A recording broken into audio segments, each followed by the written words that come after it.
자, 이 시간에 하나님이 주시는 말씀은 신약성경 디모데후서 4장 6절부터 8절까지의 말씀인데요. 자, 순서지에 다 기록되어 있습니다. 자, 순서지 보시면서 우리 제가 읽겠습니다. 6절부터 읽겠습니다. 전제와 같이 내가 벌써 부어지고 나의 떠날 시각이 가까웠도다. 나는 선한 싸움을 싸우고 나의 달려갈 길을 마치고 믿음을 지켰으니 이제 후로는 나를 위하여 의의 면류관이 예비되었으므로 주 곧 의로우신 재판장이 그날에 내게 주실 것이며 내게만 아니라 주의 나타나심을 사모하는 모든 자에게도니라. 아멘. 자, 기도하겠습니다. 하나님 아버지 감사합니다. 오늘 우리 송달복 장로님, 주님이 사랑하는 종의 이제 은퇴 감사 예배, 또 이제 원로 추대식을 앞두고 먼저 주님이 주시는 말씀을 받기를 원합니다. 이 말씀을 통해서 우리 장로님 은퇴하는 의미가 무엇인지, 또 원로 장로의 의미가 무엇인지 바르게 깨닫고 더욱더 주님만을 방망하며 살기로 결단하는 복된 시간 되게 하시고, 오늘 참여한 모든 성도들과 이 내빈들에게도 큰 은혜가 임하는 시간 되게 하여 주옵소서. 감사드리오며 우리 주 예수 그리스도의 이름으로 기도드리옵나이다. 아멘. 할렐루야. 자, 우리는 오늘 송달복 장로님 은퇴 감사 예배로 모였습니다. 여러분, 은퇴 많이들 하시죠? 은퇴하는 게 어떤 걸까요? 교회에서 사역하는 것을 어떻게 보면 영적인 마라톤이라고 할 수 있습니다. 우리 인생도 마라톤이라고 할 수 있는데요, 은퇴라고 하는 것은 이 마라톤을 완주하는 걸 의미합니다. 이제 어떤 분들이 마라톤 경주를 하게 되면 어디에 관심을 갖습니까? 누가 1등 할 건가? 누가 이기고 있나? 이것에 관심을 갖거든요. 그런데 우리 하나님께서 이 영적인 마라톤 완주, 이 완주하는 것을 주님이 다 원하신다는 겁니다. 이 마라톤을 시작했으면 다 완주하기를 주님이 원하시는 것이지, 누가 1등하고 누가 꼴등하고 이거는 관심이 없는 거예요. 간혹 가다가 올림픽 마라톤 게임을 이제 볼 때가 있는데요, 물론 처음에 1등 한 사람이 막 국기 날리고 하면서 막 환호하고 하는데, 정작 뉴스에 대대적으로 보도되는 건 어떤 사람이 보도되는지 아십니까? 1등 한 사람도 물론 보도되지만 정말 많은 사람들이 마음에 오래도록 남는 것은요, 끝까지 완주하는 거예요. 마지막 사람, 포기한 사람 빼고 마지막까지 한 30분 뒤에, 1시간 뒤에 계속 달리고 있는 사람이 있으면요, 끝나지 않더라고요. 그 중계하는 게. 이 마지막 그 사람이 오다가 넘어지기도 하고, 그리고 나중에는 막 쩔뚝쩔뚝 거리면서 마지막 통과할 때 오히려 사람들이, 마지막 남은 사람들, 관중들 속에서 박수치고 환호하고 뭐 그런 모습을 간혹가다 보게 되는데요, 그 모습을 하나님이 원하신다는 거죠. 자, 이런 의미에서 우리 장로님이 이제 사역의 완주를 하신 날이에요. 이것을 볼 때 하나님께서 기뻐하실 것이고요, 어쨌든 축하를 드립니다. 자, 오늘 우리가 읽은 6절 말씀에도 보니까 사도 바울이 고백하죠. 전제와 같이 내가 벌써 부어지고 떠날 시각이 가까웠도다 라고 합니다. 이 구절에서 전제가 무슨 의미일까요? 구약시대 때 제사장들이 제사를 집전하잖아요. 제사를 집전할 때, 하나님께 제사 드릴 때 사용하던 단어 하나가 바로 전제입니다. 이 제사장이 제사를 드릴 때 이 백성들이 끌고 온 제물을 먼저 잡거든요. 제물을 먼저 잡고 이 제물을 하나님께 드리고, 그리고 제물을 잡을 때 피 흘릴 거 아닙니까? 이 제물이 피 흘리는 것을요, 피를 하나님께 드리는데 그냥 남기지 않습니다. 피 한 방울도 남김없이 싹 다 쏟아서 드리거든요. 맨 마지막 남은 피는요, 이 제단 앞 밑에, 번제단 밑에 이렇게 다 쏟아붓거든요. 그것을 전제라고 합니다.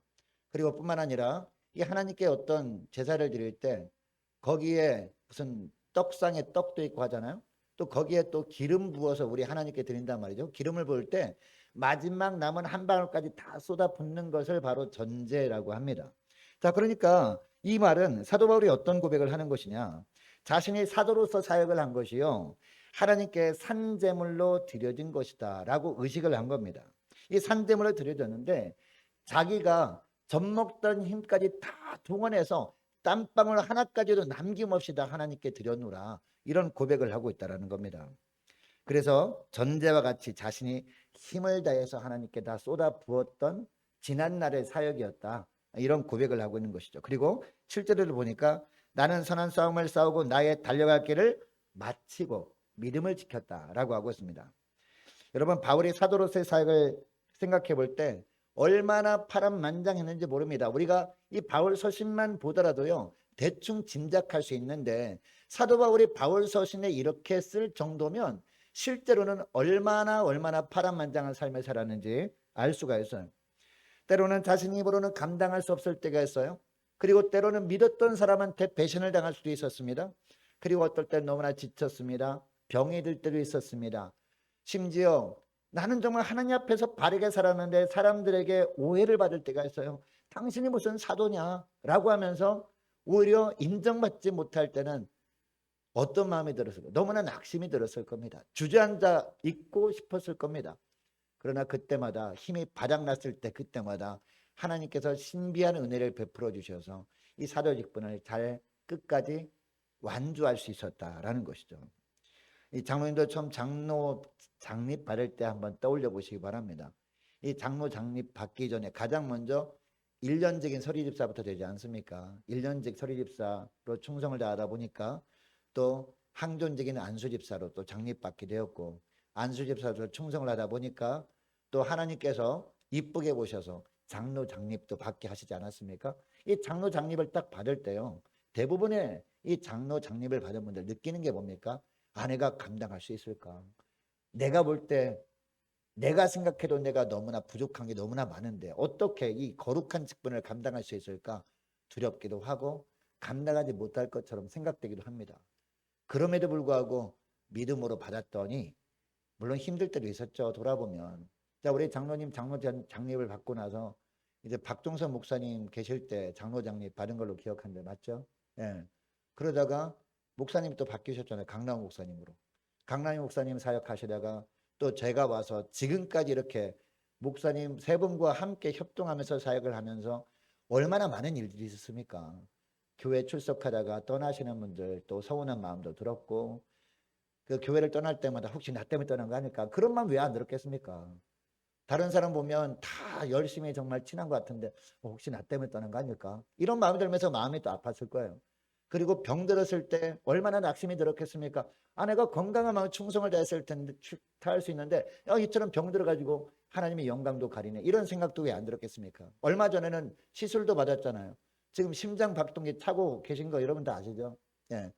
그럴 때마다 마지막까지 건강 지켜주시면서 충성을 다했을 텐데 힘들다라고 하는데, 근데 정확한 때마다 하나님께서 기가 막힌 은혜를 주셔서 지금까지 오게 된 거 아니겠습니까?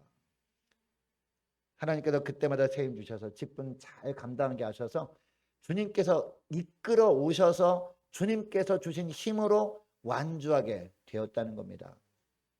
이런 의미에서 오늘 은퇴하시는 장로님 영적인 마라톤에서 완주하게 된 것을 축하합니다.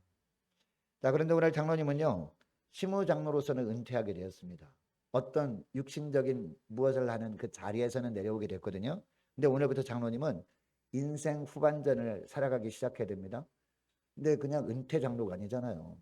얼마 전에 10월 10일 날 우리 교회가 공동회의를 열어가지고요, 우리 교회 교인들이 거의 대부분이 원로 장로님으로 좀 추대했으면 좋겠다 이런 마음을 표해 주셨잖아요. 투표를 해가지고. 예. 거의 만장일치로 예, 이제 원로 장로님 되셨는데, 원로 장로님으로 이제 세워주신 이유는요, 인생 후반전을 살아가라는 의미거든요. 은퇴하는 것으로 끝나버리지 말고 인생 후반전으로 이제 더 영적인 그런 의미 있는 삶을 살아가라, 교회를 위해서, 이런 의미입니다. 여러분, 장로를 영어로 하면 뭔지 아십니까? 영어로 하면 엘더입니다. 엘더. 엘더가 무슨 의미냐? 리더 중에 리더란 뜻입니다. 그러니까 성도들이 대표이기도 하고요. 그리고 하나님 앞과 성도들 앞에서 모든 면에서 본을 보여주어야 하는 사람들이 누구다? 교회에서 장로라는 겁니다. 예배와 기도와 헌신과 그리고 전도와 모임 모든 부분에서 성도들이 어떤 기준이 있어야 되잖아요. 그죠? 어떤 기준이 있어야 돼요? 처음에 예수 믿기를 원해서 교회에 온 사람들이 어떻게 믿을지 잘 몰라요. 그럼 누구를 보고 압니까? 장로를 보고서 저렇게 신앙생활하는 것이 하나님 보시기에 맞는 거구나 라고 따르는 직분이 뭐다? 엘더, 장로라는 겁니다. 근데 여러분, 원로 장로는 영어로 뭔지 아세요? 원로 장로. 엘더 오브 엘더예요. 엘더가 두 개 겹쳐 들어가 있더라고요. 어제 제가 이거 준비하면서 원로 장로는 그러면 도대체 영어로 뭐지? 찾아보니까 엘더 이렇게 되어 있는 것도 있고요. 엘더 오브 엘더더라고요. 여러분 엘더 오브 엘더가 뭔 뜻이죠? 장로 중에 장로라는 거예요. 이 장로들도 시무 장로들도요. 사역하다 보면 부족한 부분이 있을 거 아닙니까? 그러면 기준이 있어야 되잖아요. 기준이 있어야 되는데 그 기준이 누가 돼야 돼요? 예? 엘더 오브 엘더니까 누가 기준이 돼야 돼?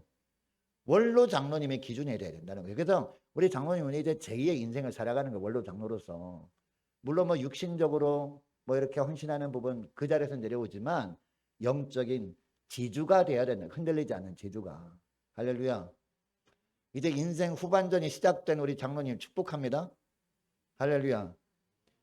새로운 성도들이 왔을 때 시무 장로님들이 정말 어떤 믿음의 분을 보이지 못할 때 있잖아요. 신앙 그 믿음이 떨어지게 되면. 그러면 누구를 보면 돼요? 그다음에는 원로 장로님을 보면 됩니다. 그래서 제가 전에 교회 그리고 제가 교육전사 할 때도요. 그 교회 가서 제일 존경스러운 분이 누군가 봤더니 장로님들 중에서 원로 장로님들은 정말 존경스럽게 하더라고요. 정말로. 예배 때마다 제일 앞에 나와서 이렇게 예배를 드리고 기도할 때도 맨 마지막까지 기도하고 도대체 처음에 누군가 했어요. 누군가 했더니 원로 장로님이래요. 그래서 그 가족들 보니까요. 다들 잘 되더라고요. 할렐루야. 인생 후반전을 잘 살아갈 수 있는 우리 장로님 되시기를 주 이름으로 축복합니다. 이렇게 인생 후반전을 살아가게 되면요. 하나님께서 복을 주세요. 복을 주시는데 세 가지 하늘의 복을 주시는데 자, 첫 번째가 뭐냐? 8절 말씀해 보니까요. 면류관을 소망하며 사는 복을 주신다는 거예요. 단순히 그냥 우리가 지식적으로 아는 것이 아니라 삶 가운데 막 체험이 되어지는 거예요. 야, 정말 하늘의 면류관이 준비되어 있구나라는 것을 분명히 확신하면서 그것이 가장 너무 소망이 되어지는 그런 복된 삶을 살게 되어진다라는 거죠. 이 8절 말씀 보세요. 바울은 이 사역의 마라톤을 완주한 후에 고백하죠. 뭐라고 고백하죠? 이제 후로는, 이제 사역이 끝났으니까 이제 후로는 나를 위하여 의의 면류관이 예비되었으므로라고 합니다. 이 사역이 끝났을 때 하나님이 딱 불러가신 게 아니잖아요. 이것이 기록된 다음에도 한참 동안 살다가 하나님의 부름을 받거든요. 사도 바울이. 근데 그때까지 주님의 부름을 받을 때까지는 그래도 이 사도로서 직분이 그냥 폐기된 게 아니었지 않습니까? 한 번 사도는 영원한 사도였어요. 초대교회 때. 오늘날도 마찬가지입니다. 오늘날도요. 한 번 장로는 영원한 장로입니다. 할렐루야 우리 장로님들. 할렐루야. 예. 우리 원로 장로님 되셨는데 우리 송달백 장로님도 아멘이십니까? 한 번 장로는 영원한 장로예요. 예. 영원한 장로 아니면 마지막에 나중에 하나님 부름 받을 때 우리가 장례식장에 그 위패인가요? 이름 써졌는데 거기 장로라고 안 쓰여져 있겠죠. 한 번 장로는 영원한 장로입니다. 할렐루야. 근데 원로 장로로서 살아갈 때 이것을 삶 가운데 증거를 보이며 살아야 된다는 겁니다. 이제 후로는 나에게 하늘의 면류관이 준비되어 있구나. 이것을 정말 삶 가운데 체험적으로 느끼며 살아가는 복이 있다는 겁니다. 사도 바울 자신이 사역의 마라톤을 바울도 완주하긴 했습니다. 그럼에도 하나님께서 부르시는 그날까지 자신이 사도로서의 또 다른 삶이 펼쳐질 것을 아는 거예요. 그동안은 지식적으로 많았거든요. 하늘의 면류관이 준비되어 있다는 거 모르는 사람 누가 있습니까? 다 알죠. 그러나 체험적으로 알게 되는 그런 축복이 있다는 겁니다. 이것을 보면 우리 하나님께서 우리 송달복 장로님을 단순히 은퇴하는 것으로 끝내버리기가 아쉬운 거예요. 더 큰 축복을 주시길 원하시는 거예요. 이 원로 장로로 추대하게 하시는 뜻인 인생 후반전을 살아가면서 이런 축복을 주시겠다는 거죠. 예. 여러분, 특별히 우리 장로님, 특별히 우리 또 권사님, 무엇보다도 이제 함께 동반자로서 이제 살아가는 동안에, 앞으로 살아가는 동안에 하늘의 면류관이 있음을 삶 가운데 체험적으로 느끼며 우리 하나님께 영광 돌리며 살아갈 수 있기를 축복합니다. 그리고 두 번째는 8절 중반절인데요. 하나님 앞에 설날을 의식하며 살아가는 거예요. 더 쉽게 표현하면요. 사람 눈치 보지 않고 하나님 눈치만 정말로 보며 살아가는 복입니다. 여러분 이게 진짜 복입니다. 여러분. 왜 그런지 아십니까? 저나 여러분이나 태어나는 건 순서가 있죠. 그죠? 주민등록 번호가 다 있잖아요. 떠나는 것은요. 순서가 없습니다. 제가 지난번에 우리 그 사랑하는 우리 박종선 목사님, 이제 장례식 때 가봤더니요. 나이가 다 다르더라고요. 목사님보다도 훨씬 젊은 여자분이 먼저 세상을 떠났더라고요. 한 38살인가? 그분이 세상 떠난 걸 보면서 진짜구나. 우리가 이 땅에 태어난 건 순서가 있지만 세상 떠난 건 순서가 없구나. 오늘이라도 주님이 부르실지도 모르겠다는 생각이 들더라고요. 그 38살 난 여성분보다 저보다 훨씬 제가 훨씬 나이가 많잖아요. 그 오늘 밤이라도 하나님이 부르시면 갈 수밖에 없구나. 이런 생각이 들더라니까요. 그러면 나는 어떤 모습으로 나아갈 것인가. 그런 느낌이 들었어요. 그러면서 결단하게 된 게 그렇구나. 날마다 하나님 앞에서 설 날을 의식하며 살자. 그런 결단을 하게 되는데요. 이런 결단을 새롭게 날마다 하며 살아갈 수 있도록 우리 송달복 장로님 은퇴 장로로 그냥 끝내지 말고 이제 원로 장로로 살아가라. 이렇게 허락하신 줄 믿습니다.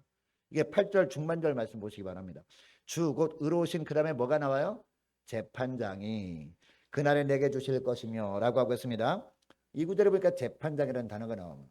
여러분 이 재판장 하면은 뭔가 좀 이렇게 위압감이 느껴지지 않습니까?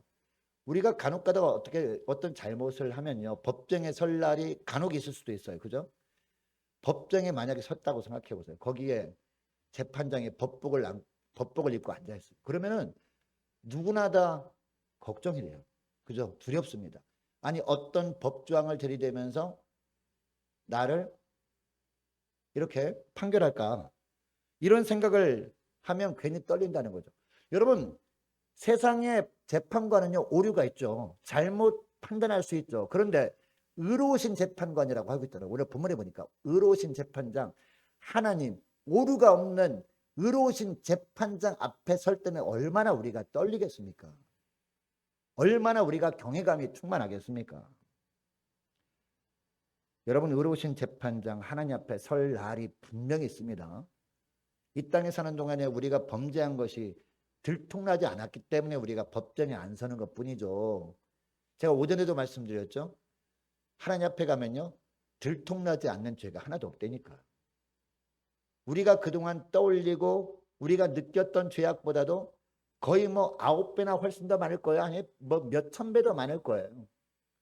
그러면 당연히 하나님 앞에 법정에 서가지고 재판장 되신 하나님의 판단을 받을 수밖에 없다는 거죠. 물론 당연히 감사한 것은 우리 예수님께서 변호사가 되어주시기 때문에 감사한 거지만 여러분 그러니까 날마다 우리가 이 원로 장로로 추대를 받지 않으시는 일반 성도님들도 물론 그런 삶을 살아야겠지만 더욱더 그런 삶을 본을 보이며 살아야 되는 존재가 누구다? 원로 장로님이다. 자, 우리 장로님 인생 후반기에 살아가면서 그게 복이라는 거예요. 그게 하나님 보시기에. 여러분이 이런 복을 충만히 누리며 살아가신 우리 장로님, 우리 권사님 될 수 있기를 축복합니다. 자, 그리고 세 번째, 자, 8절 하반절에 보니까 어떤 것만 사모하며 살아야 되느냐? 주의 나타나심만을 사모하며 사는 복입니다. 이 복이 하나님이 예비하신 복이라니까요. 자, 8절 하반절 말씀 보시기 바랍니다. 내게만 아니라 주의 나타나심을 사모하는 모든 자에게노니라 라고 합니다. 이 구절을 보니까요. 주의 나타나심을 사모한다라는 구절이 나와. 이 구절이 어떤 의미입니까? 예수님이 재림하실 그날만을 사무치게 그리워하는 겁니다. 물론 우리가 이 땅에 살다가 주님께서 집으로 오라고 부르시면 어떻게 됩니까? 모든 것을 다 내려놓고 우리가 순종해야죠. 주 앞에 나가야 됩니다. 이 땅을 떠나야 됩니다. 문제는 이 세상에서 계속된 고난만 당하고 있어요. 믿음으로 사는데 어려움만 겪고 있단 말이에요. 주님이 부르신 그 날이 계속해서 미뤄지고 있습니다. 그러면 믿음으로 사는 사람들은 어떤 마음이 듭니까? 사도 바울이 고린도서 5장 8절에서 고백했던 것처럼 똑같은 고백을 하고 싶어요. 차라리 몸을 떠나 주와 함께하는 그것이라. 얼마나 힘들었으면 사도 바울이 그런 고백을 할까요? 아니 오늘 빨리 하나님께 나를 불러주시지 왜 이렇게 안 불러주시는 그날을 미루셔서 이렇게 힘들게 하나 그렇게 생각하지 않았을까요? 쉽게 표현하면 하나님께서 오늘이라도 빨리 불러주셨으면 좋겠다 이런 생각이 드는데 하나님이 오늘도 안 들어가시고 내일도 안 들어가시고 1년 뒤에도 안 들어가세요. 그러면서 어떤 마음이 듭니까? 주님께서 오늘 재림하시면 끝나는 거예요. 그죠? 모든 상황이 다 종료되는 거 아닙니까? 그날만을 애타게 소망하며 살아가는 이런 복을 주신다는 겁니다. 이것이 인생 후반전에 임하는 축복입니다. 우리 송달복 장로님께서 은퇴 후에 이 원로 장로로 남은 여생을 살아가면서 요 세 가지 복을 간절히 소망하며 살아갈 수 있기를 축복합니다. 이런 삶을 살게 되면요, 나머지 것들은 주님이 책임져 주지 않겠습니까? 당연히 책임져 주시는 거예요. 원로 장로로서 이런 삶을 살아가느냐 살아가지 않느냐가 인생 후반전에 승패를 좌우하는 겁니다. 아무쪼록 우리 장로님, 나 이제 은퇴야, 이제 끝났어 라고 마음 놓지 마시고, 이제는 더 열심히 해야 될 게 뭐예요? 예배입니다. 예배. 그리고 뭐예요? 기도입니다. 그리고 뭡니까? 주님 부르신 날까지 우리가 절대 놓지 말아야 될 게 뭡니까? 천사도 부르하는 게 뭐예요? 그게 뭡니까? 복음 전하는 거예요. 이제 우리 장로님 일하고 계시잖아요. 그 일터에 가서 또 만나는 사람마다 어떻게 하든지 교회 다녀봐, 예수 믿어봐, 예수 믿으니까 너무 좋아 라고 하면서 모습을 딱 보여주면 이제 사람들이 나도 한번 예수 믿어볼까, 그런 생각이 안 들까요? 그죠? 이런 생각이 들 겁니다. 아무쪼록 우리 장로님 인생 후반전 잘 살아가심으로 말미암아 우리 주님께서 우리 장로님의 모습을 보시고 자녀 손손 대대로 하늘의 축복으로 충만하게 채워주시는 복된 가정 될 수 있기를 축복합니다. 기도하겠습니다. 하나님 아버지 감사합니다. 송달복 장로님 지난 23년 동안 은혜의 손길로 붙드셔서 신무장로로서 교회를 잘 섬기게 하셨다가 이제 정년을 맞아 은퇴 감사 예배를 드리게 하심을 감사합니다. 또한 앞으로 남은 여생 동안 인생 후반전을 살아가면서 하나님이 주신 영적 축복을 누리며 더욱 성도들이 본이 되는 삶을 살도록 원로 장로로 추대케 하심을 감사합니다. 앞으로 원로 장로를 지내시면서 하나님께 주시는 의의 멸관만 소망하며 하나님 앞에 설 날만을 늘 의식하며 주의 나타나심만을 소원하며 사는 그런 복만을 그리며 그 복을 누리며 살아갈 수 있도록 은총 내려 주옵소서. 감사드리오며 우리 주 예수 그리스도의 이름으로 기도드리옵나이다. 아멘.